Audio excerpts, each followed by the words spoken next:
the right, lawful marriage before God.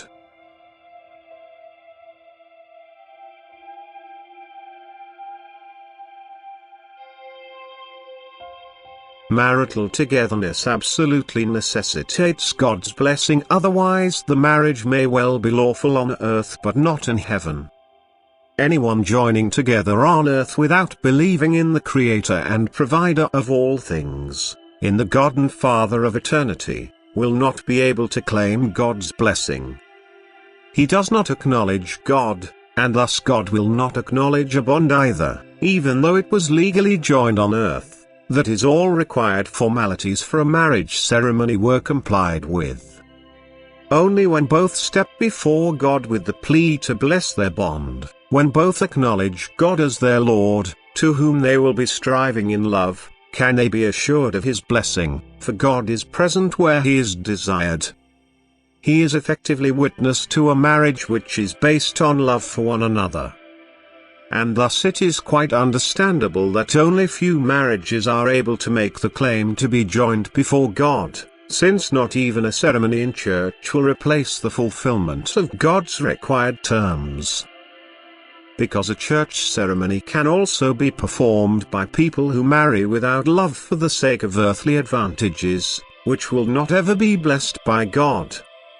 Marriage is a sacred institution which was set up by God for the procreation of the human race as well as for the mutual maturing of souls who are attracted to each other by love.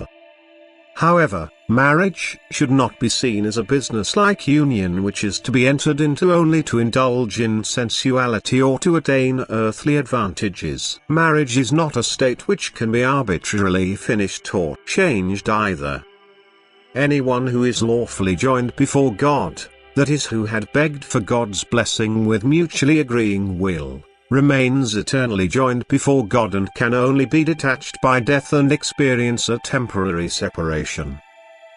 But for the most part such marriage partners also unite with each other in the spiritual kingdom and jointly strive towards ascent. The unification of spiritually like-minded souls on earth as well as in the beyond is the greatest joy and goal, and anyone having joined together through love will remain joined for all eternity.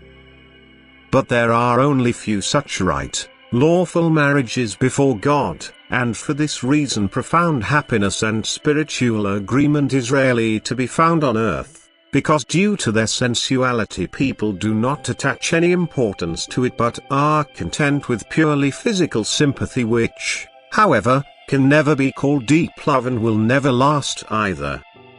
Only those who sincerely request God's blessing will enter into a right, lawful marriage before God, and they will live in harmony of souls until their physical death and also in eternity. Amen.